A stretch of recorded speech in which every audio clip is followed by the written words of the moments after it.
Let's Talk FGM is that program that educates you on everything pertaining to female genital mutilation. These are three words that you'll be hearing very often in the course of today's conversation because, of course, we are on Let's Talk FGM. Yes, less violence against women. We're talking about maternal health and female genital mutilation today. Maternal health and FGM. For the benefit of those who are just tuning in, we're talking about maternal health and female genital mutilation today. Maternal health and FGM. For the benefit of those who are just tuning in for the first time, these three words, female genital mutilation, simply means the act of cutting or mutilating parts of the female genitalia. Now, I must add that there is no medical benefit to this, and as such, this act is being called for elimination as we speak, being called for elimination across every part of the world, as a matter of fact. Now, this is not to say that there's still part of the world who indulge in or who practice female genital mutilation. As a matter of fact, an estimated 200 million girls and women alive today between the ages of 15 and 59 are believed to have been genitally mutilated. There are stories of a lot of women to have been genitally mutilated. There are stories of a lot of women who suffer great difficulty during childbirth. Some of them even suffer after childbirth as a result of the effect of female genital mutilation on them. Now, I'm not going to talk too much about that, but you're welcome to Let's Talk FGM today. My name is Sumto Titilayo Ajama. Now, to expatiate and to give us proper context and proper perspective as regards what maternal health has to do with female genital mutilation is my guest today, Dare Adaramoye, Executive Director, Trailblazer Nigeria.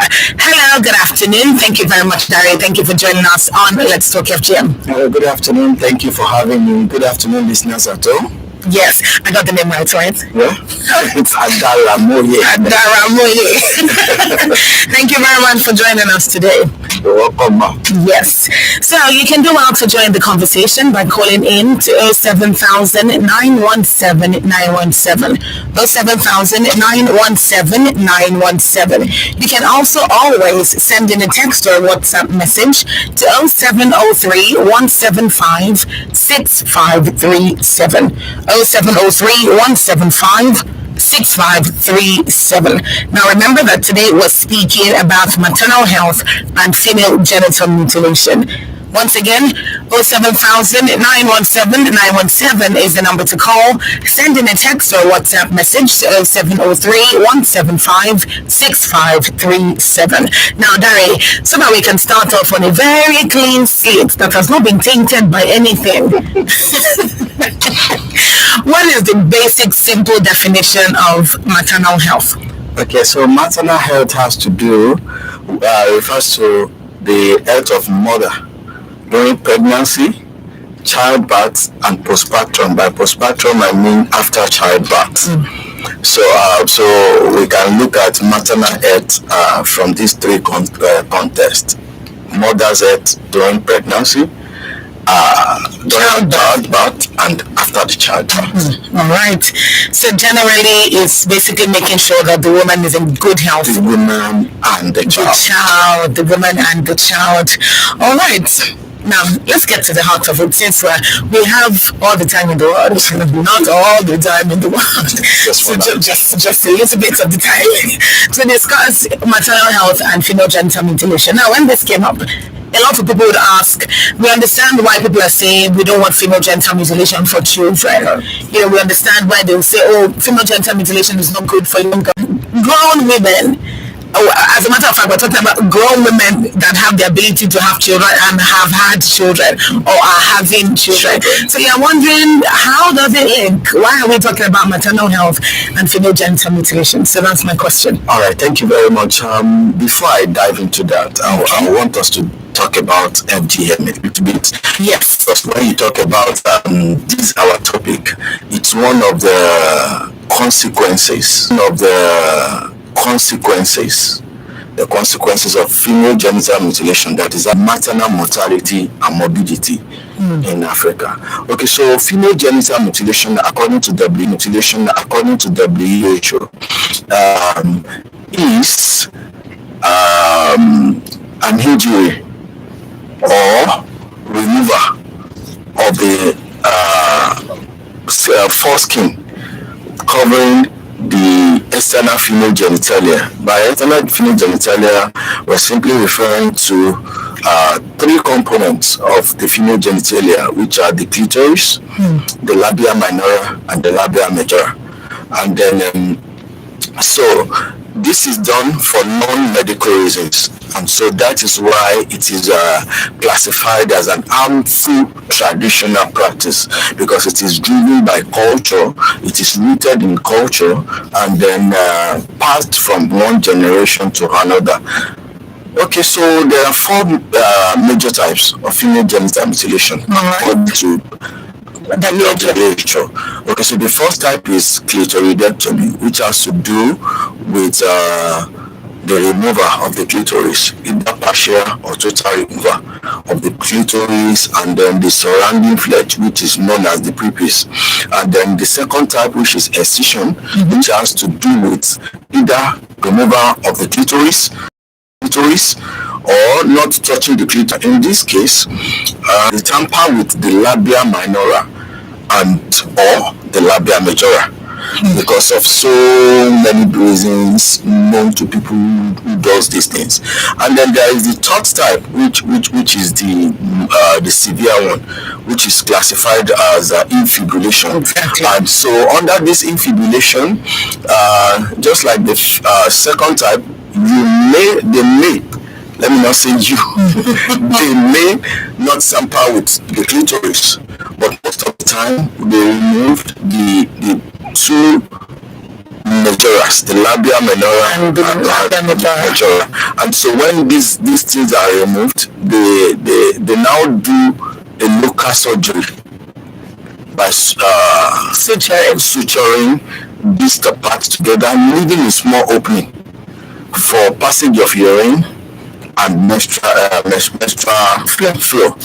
Okay, so there is the fourth type, menstrual flow. Okay, so there is the fourth type as well.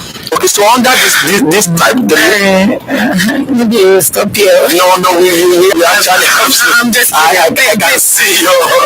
Because this is how I get every time we speak about this, and that's why I'm still wondering why don't people just end it already? So it happens. It does. Because of beliefs. It does. Okay, so the fourth one. They do. Okay, back to the third one now. Okay. So when this person becomes of age, actually this particular type is done because they want to preserve virginity.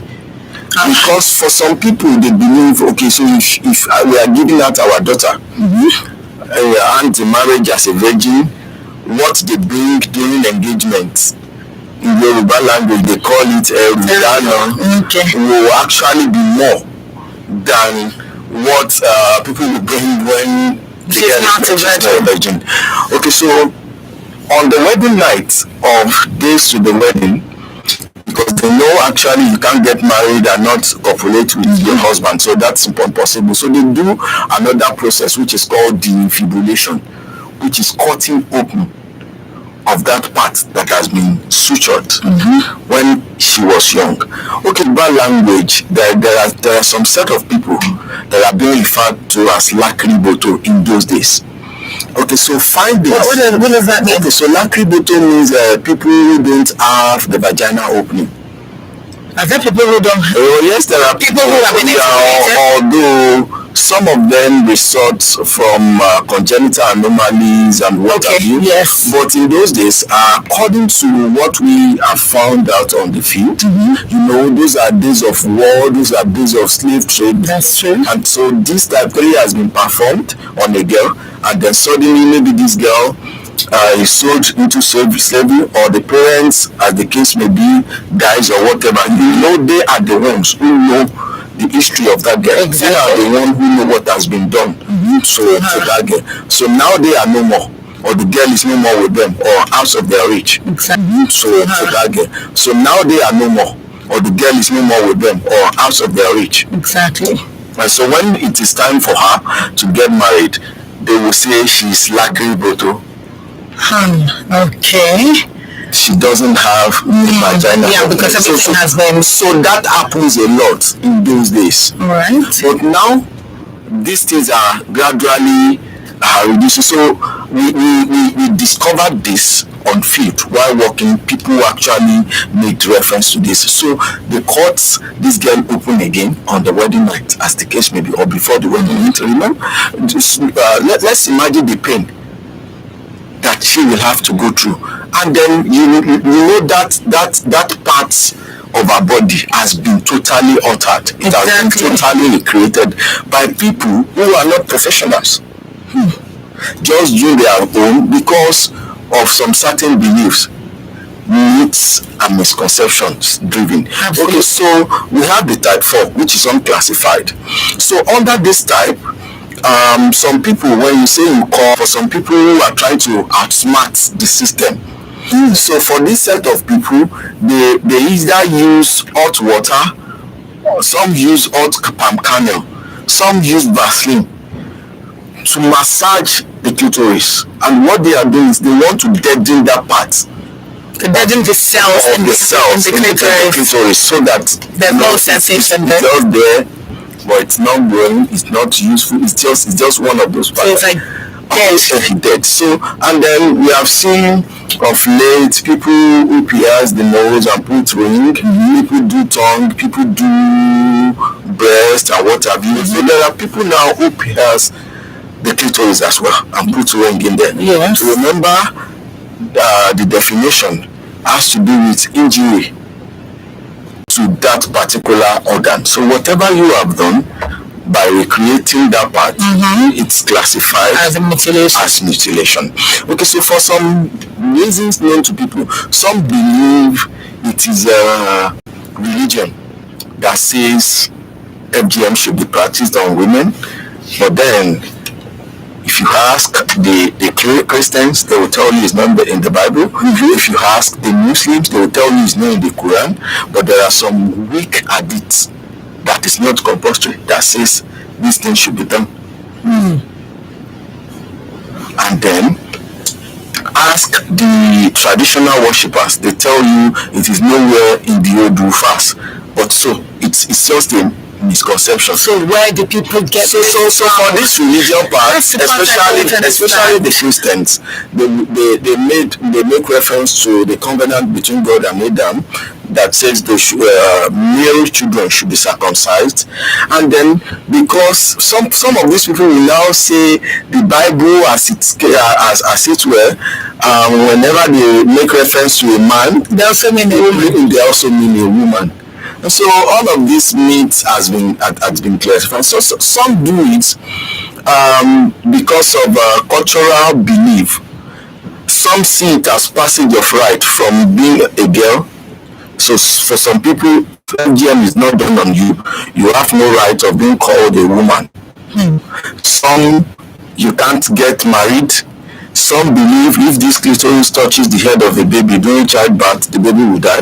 Some believe that the clitoris, if not cut, has the capacity to render a man impotent if it touches the hair, whatever happens. So many reasons that are deeply rooted in misconceptions. I believe if it was not done, it will result to the girl being promiscuous. Yeah, that's the most popular one. That's the most popular one. So the question I do ask most of the time is okay. So you say this. Let's not even go into research or what medicine has said about this or what research has proven to be wrong. Okay, so in those days when FGM was very popular and it's being done on almost all of our great grandmother, which means a man is not enough to satisfy that particular set of women. And so when you say that to a woman, what does it mean? So they will say that particular woman is promiscuous. But then FGM was done. Exactly. For her. So why is she still promiscuous? So that means that the FGM that was it did not work. It did not work. So it's not. So it lacks the capacity to prevent that woman from being promiscuous. Yes. And so when you see women who are actually more active than the men, or a woman who does they call it nobby in those days, who middle and all that. So the clitoris was eaten by a dog.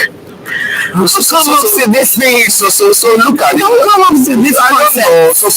So look at this. They said it is Agada middle. So if that part was not cut, it means a dog would not have eaten it. Yes,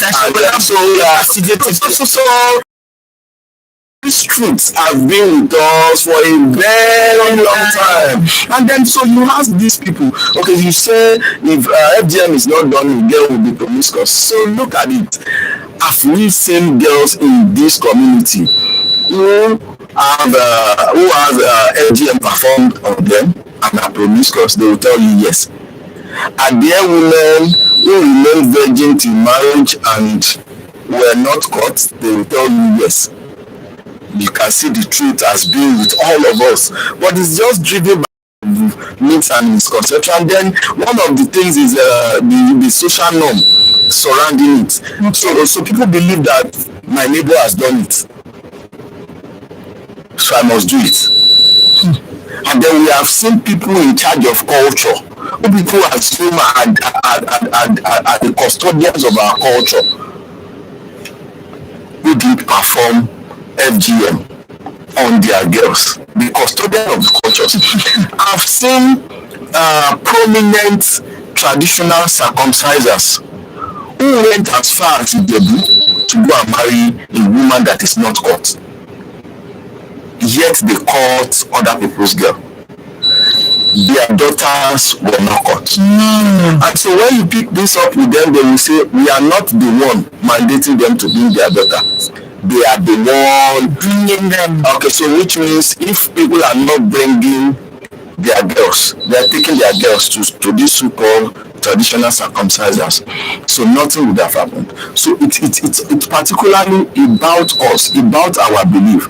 And these beliefs are just myths, misconceptions. Okay, so back to your question. Okay. Yes. No, go ahead. Just looking at the connection now between maternal health, FGM and FGM. So one of the major consequences of female genital mutilation is that of experience. Okay, so when you cut the clitoris or whatever part that is being mutilated, what happens to that woman is you are living now with a scar. And because when that particular organ heals up, it's going to be lost as a scar. Okay, so for that, the women, the genitalia of a woman is actually designed by default by God to be elastic in nature, especially during childbirth, for it to expand and then the child can come out. But then when it's been mutilated, the scar has reduced or limited limits the elasticity of that particular part, and so childbirth becomes very difficult for some of them. Ask any health worker around. If you have a woman that is uncut and one that is cut going into labor, they will tell you the one that is uncut will deliver faster and safer than the one that is cut. And so this is one of the major reasons why we have fistulas. Because for some of these women, for some of beliefs, especially where I come from, in this our Yoruba land, there is a belief that if a woman does CS, that particular woman is weak, or then some people will even see her as a woman who wastes her husband's money. So we look at this belief, and these are the same set of people who does FGM for that woman. And so they will say, for your case, the best thing for us to do is to have a CS on you so that you can have safe delivery. And then you are thinking the culture that will stigmatize you, that will tag you as a weak woman, as a lazy woman in the society, and you are still there pushing when they have said you should stop. And then what will be the resultant effect at the end of the day? For some injury is still even good for some of these people. For some there might be fistula, where you have either the anus and the vagina. No, it happens, yes. Either the anus and the vagina. So you could correct it for me. Okay. No. You should have told me that you want to go this far. And I'm now saying, oh, okay, let's break it down. You've really described everything in the way that we should understand it step by step, particularly from when the child is a baby or mutilated at an older age, maybe to pass her from girlhood into adulthood or womanhood, if you please. It's now harder to conceive. Let me put it this way. It's now harder to accept the reality of how female genital mutilation links to maternal health, given the explanation that I've heard from you. Because now, I'm even from the look on my face, you can tell that I'm like, okay, this is how we're just like the background. We're still about to really break it down and really discuss that. So in a moment we'll do that. This is Let's Talk FGM on Women Radio 91.7. If you're just tuning in, you're right on time, because we're still discussing maternal health and female genital mutilation. There's not much to say except for the fact that we're discussing everything that has to do with maternal health and female genital mutilation, and you should definitely be tuning in right now. This is Let's Talk FGM on Women Radio 91.7. You never sounded so cool. My mama tell me say she won't carry me go buy biscuits. No, say she carry me go her old mama house. She was mama, shy. I still say imagine the pain. I still tell weak me for body. My mama said that to make sure say I need to follow boys anyhow. I wonder how it take it our waka with breast matter. I wonder. Circumcision don't cost me plenty health palava. And I don't go even wish my enemy picky to suffer with her. Don't suffer. Shy. My country people, circumcision no good at all. You fit stop girl to the follow man there. You know fit every woman to find picking born. In short, inside the over 20 million Nigerian girls and women who don't suffer circumcision, many of them they also suffer health palava, plus including pain, menstruation, even mental break to enjoy themselves with their man for other room. Whether they look at place or for inside hospital, circumcision dey very bad and dangerous. You don't get anything good wey you dey do for body. Make we join us. Stop circumcision today. Now this health sensitive, which good way to do for body.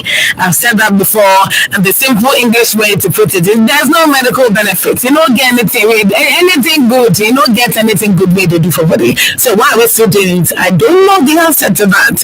But to a large extent, from conversations previously and now, we're still hearing that a lot of people still culturally believe in this.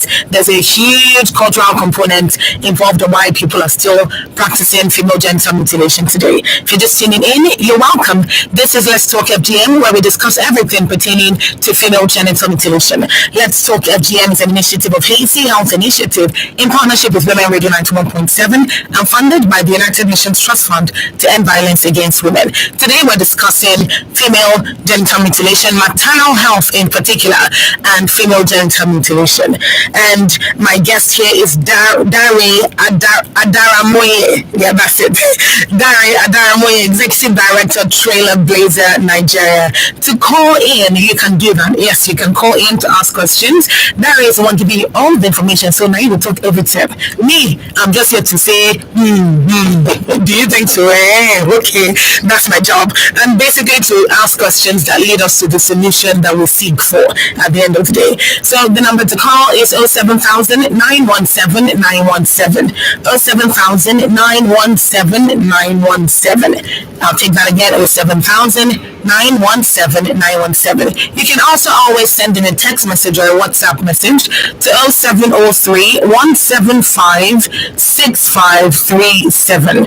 0703 175 6537.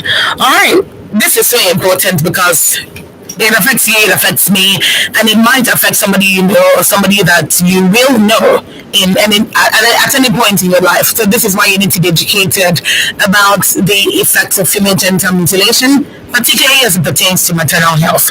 Now, let's talk about that, Barry.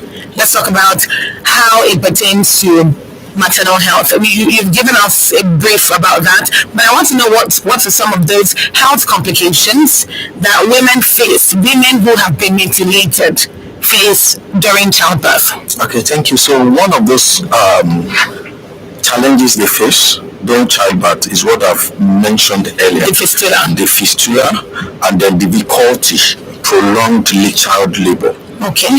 So this prolonged child labor might be or may contribute to mortality rates in the society, because during this period, especially in the rural communities where we don't have skilled or professional, don't let me use the word skilled now, professional or health practitioners. You know, in the community, if I go all out to say I come to Lagos, practitioners, you know, in the community, if I go all out to say I come to Lagos to learn auxiliary nurse, or even if it's patent medicine seller, and by tomorrow I return back to my community as a man, I'm a doctor. But I am not a doctor. Exactly. But those people in the community, they will qualify me as a doctor. Even as it is now, if I go to the community to lecture or to sensitize people, by the time they're asking you questions, you are already a doctor. And so if you are a lady, you are also a nurse by their own interpretation. So these are the people they go to during childbirth. People who may not know or who may not be well informed about this, and so they keep asking you to push, and then some of them at the end of the day they have stillbirths. Okay, so for another angle to this is that this as well contributes to infertility in women.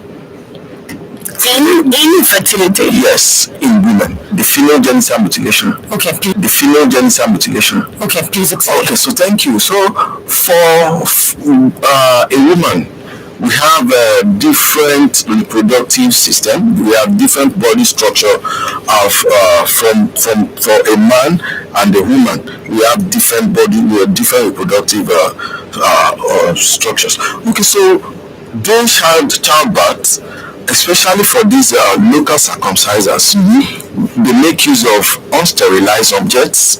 They make use of environments that you cannot vouch for. In fact, in some communities, I've actually seen this, where they do it as a festival. So they bring like 5, 10, 20 ladies out. They actually do it when they are age 12. And then bring them out. It's a festival.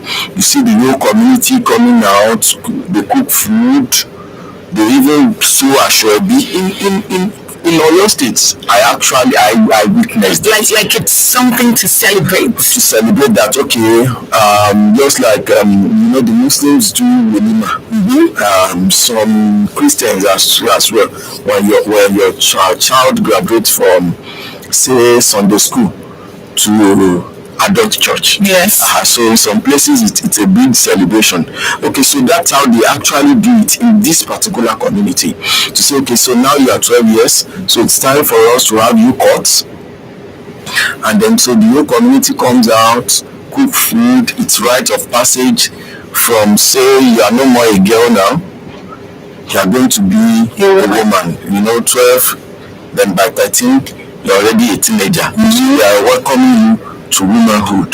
And so 10 of them, they might lay them on the floor, and then the same person cuts them.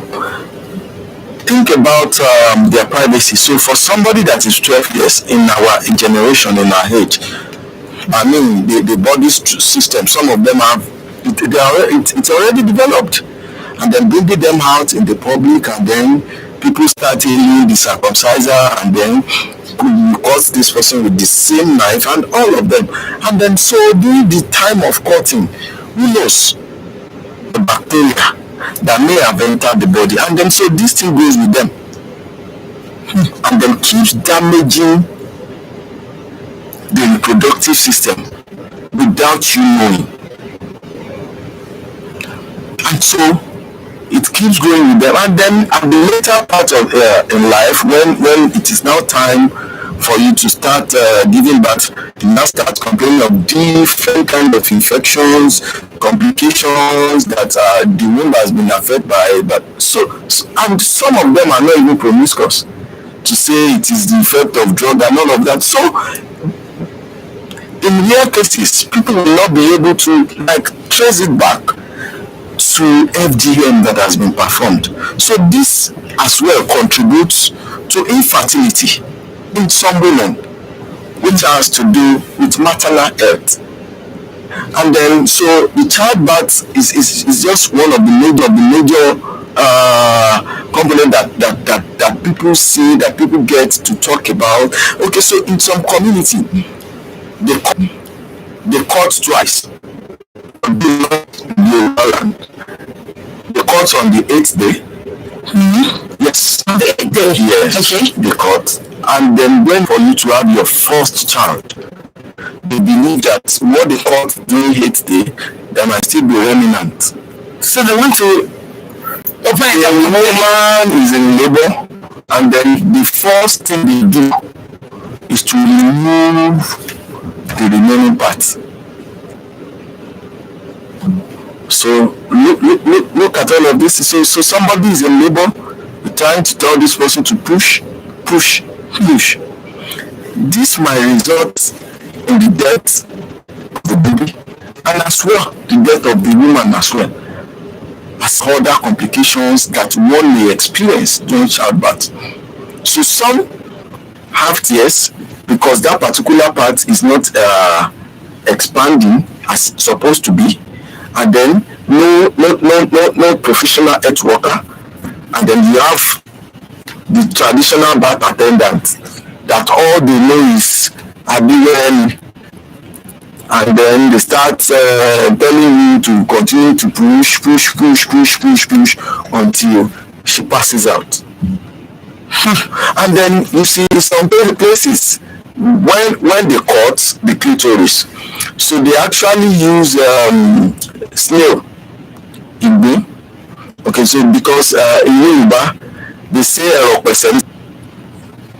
I don't know what the English probably snail, because of its nature, the way it works. So they believe it's something that do I say peaceful or calm or whatever. So I've seen people that has a headache, and the water that comes out from snail is actually cold because you don't see them in the sun. Most times, if you find a snail, you probably see them in an hidden, cool place. And so because of this, the belief traditionally is eropesenity. So when they cut and they break the snail shell, the water from the snail is being poured on on that external female genitalia part, because they want calmness, they want that ease to ease the pain of the cut.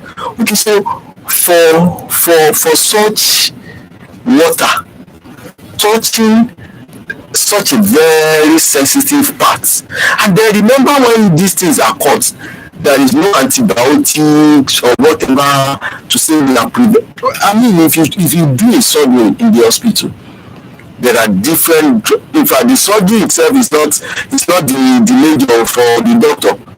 It is afterwards that they recommend different drugs.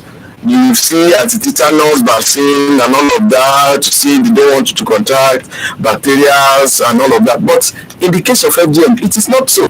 So some of these things resides in the female body and then grows with them, damage the reproductive system, and then in future they start complaining of one yale oko that is the one responsible for her. No, let me just say it. Yes.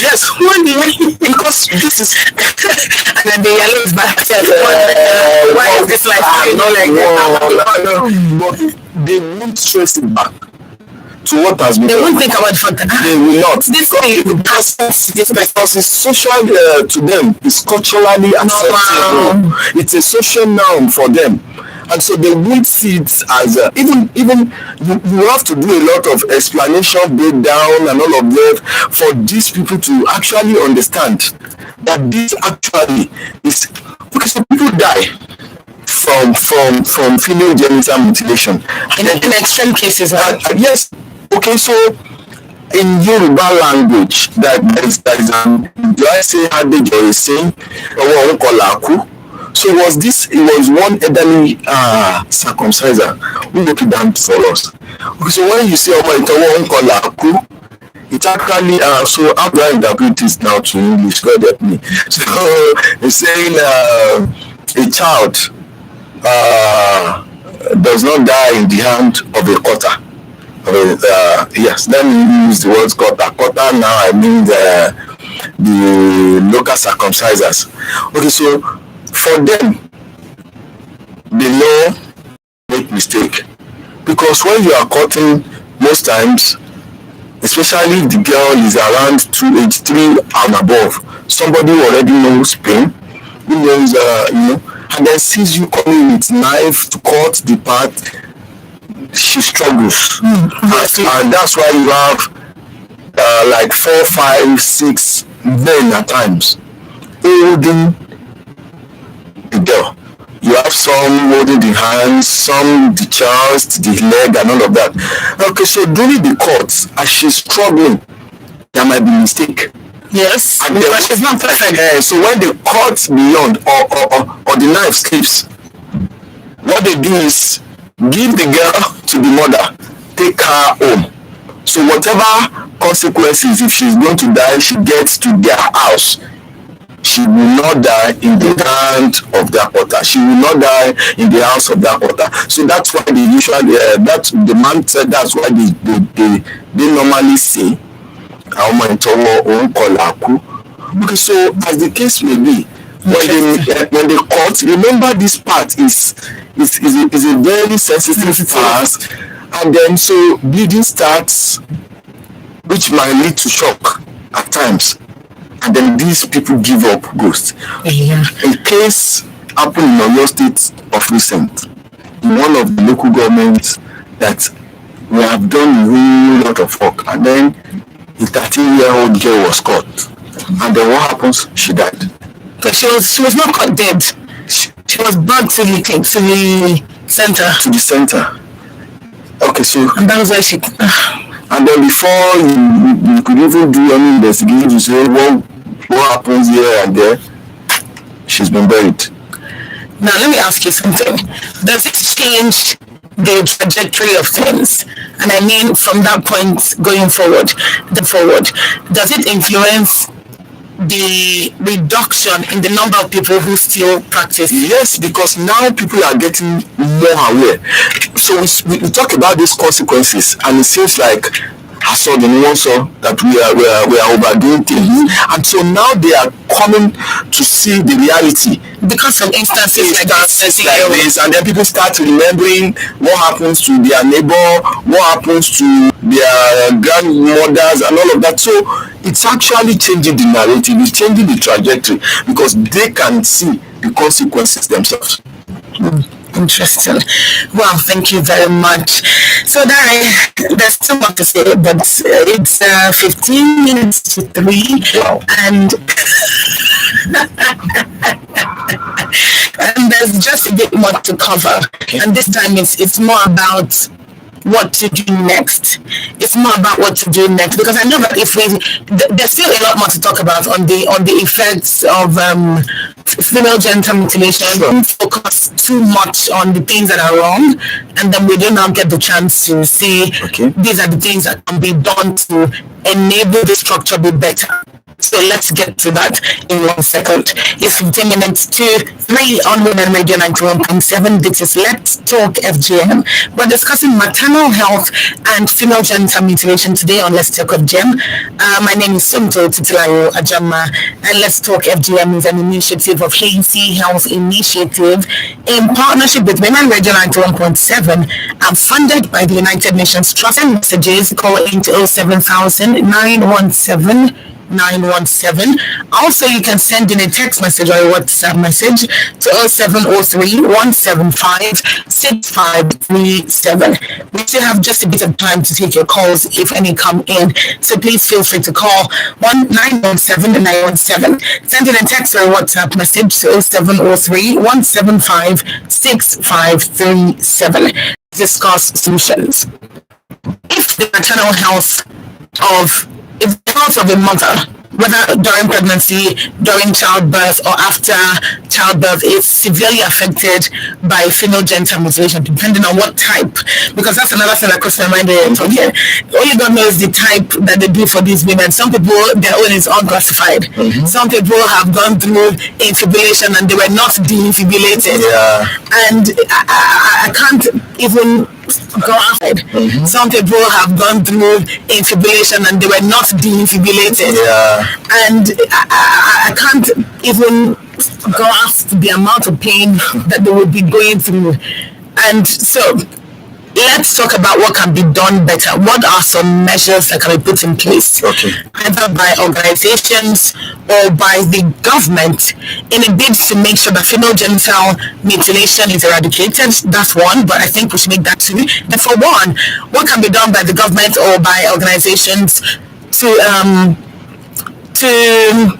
improve or correct, let me put it that way, correct some of these negative effects of female genital mutilation on these women? Thank you very much. Number one, I would love to appreciate ACH's initiative for what they have been doing, and it's actually a very laudable and commendable project.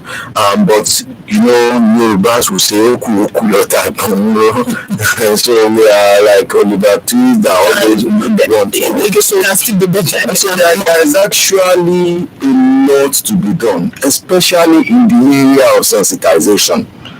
People need to come to awareness. People need to be educated. Okay, so if you look at the proportion of local governments where intervention, or communities, like as the case may be, yes, where interventions are ongoing, to the ones that there is still a whole lot of grants to be. And this is across different regions in Nigeria. Even in Nigeria now, the joint program is targeted or focused on 5 states, and we have 36 plus FCT, which means there are about 20-something states that the interventions are yet to. So because of migration rather, where people move from one state to the other, and then so when people move, they move with their culture. That's true. So if this is not done in the state where I'm migrating to, you know, I may be the one to start it. People start things, and then if we have 4, 5, 6 of us, I mean, we have different associations, association in Lagos, in the here and there. So when they come together, you know, their culture, they are not leaving it back in those places, and that is where you see these things being back in those places, and that is where you see these things being done as well in developed countries. Yes. So people move with their culture. The number one thing is for people to be educated. People need to come to awareness of the consequences. Awareness of education. That's number one. And then number two, on the part of government, a lot still has to be done.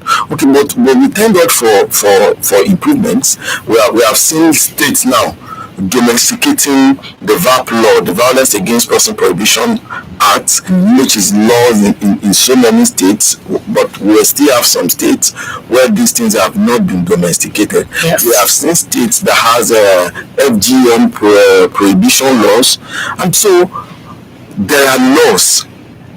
There are laws that prohibit FGM in Nigeria as a nation and in states as well. But then, if you look at these laws and prosecution, you'll be saddened, because we hear cases of FGM, people die from this and all of that, and till date, no single prosecution in Nigeria. And so, of late, I was involved in some activities where we did advocacy, legislative dialogue with the so-called legislators and prosecutors and all of that. And it's heartbreaking that some of them don't even know that such law exists in their states. So there needs to be dissemination. People need to know about the law, especially the prosecutors. And it is one of the challenges the laws are improving now. There's a deficit in the law before. Because if you go to the civil defense to report a case of FGM, they tell you to go to police station and report. Civil defense to report a case of FGM, they tell you to go to police station and report. You go to police station, police officers will tell you it's a civil matter. So go to civil defense to report. And then all this back and forth, you get discouraged. Exactly. And you probably never report. So we need more commitment from the government part. We need these laws to come out. People need to be aware. Laws are not laws when it's not taking effect on the people, as the case may be. So people get away with so many things, and there are laws prohibiting most of these things that people get away with. So what we are indirectly telling them is they just have to be smarter. But that shouldn't be the case. Law has to take its full course. For example, in Oyo State, yes, I know of 3 laws. The child right law that prohibits FGM. There is violence against women law, and recently there is violence against person prohibition law that was passed. All of these laws prohibit FGM, but then no single prosecution. And then some of the prosecutors don't even know. They are not aware. Is inexistent, but the content of the law is what they don't know about. Do you think these are some of the reasons why there are still cases of female genital mutilation?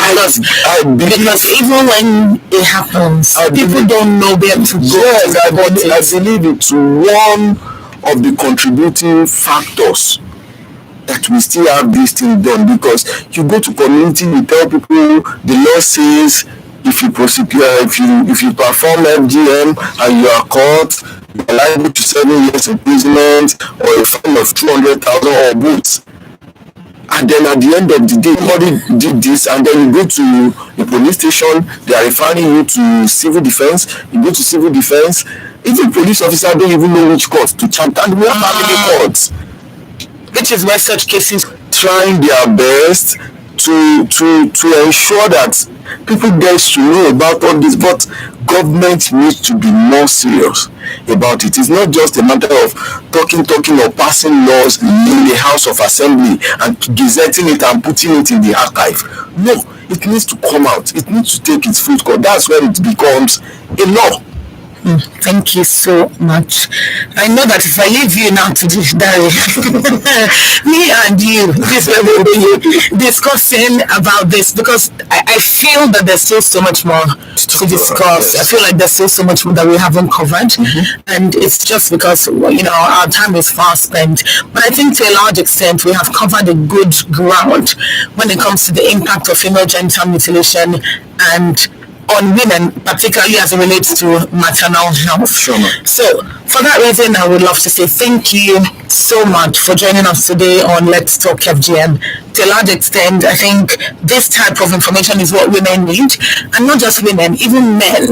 They need this information to be able to boldly say and stand their ground when they're standing against female genital mutilation. Thank you so much, Larry. Thank you for having me. Thank you for joining us today. All right, it's been another Wednesday on Let's Talk FGM. Today, As we discuss maternal health and female genital mutilation, and as we come together to condemn the practice of female genital mutilation. Thank you very much to my guests, and thank you to you for tuning in to join us on the program as well. Let us join hands together to stop female genital mutilation today. Now, if you want to report cases of female genital mutilation, you can do that by calling into the number 0812 467 0069. 0812 467 0069. Go ahead to stopcut.hacey.org to get more information. Stopcut.hacey.org. Thank you very much once again for joining us, and thank you to the engineers on DT. My name is Simto Titilayo Ajama. Good afternoon. Damadora, Bidora, come on, the guy don't come circumcise her.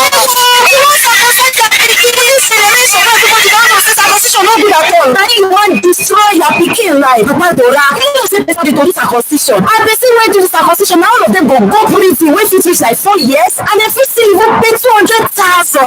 If you give the contrary advice, telling them do circumcision, you go feel go prison for like 2 years. I still pay like 100,000 for money. You should say my family that called this first message is to go arrest you. What did they do? No good. You circumcise the right again. Father, that carry your yama knife from my house. Only self go report you. Circumcision not good at all. As they cause plenty health paragraph for girls' body. My people, if you hear or see the same way one circumcision again, sharp and want to know a first female, make you call 081 167 0069. Female circumcision no good. Make we join hands.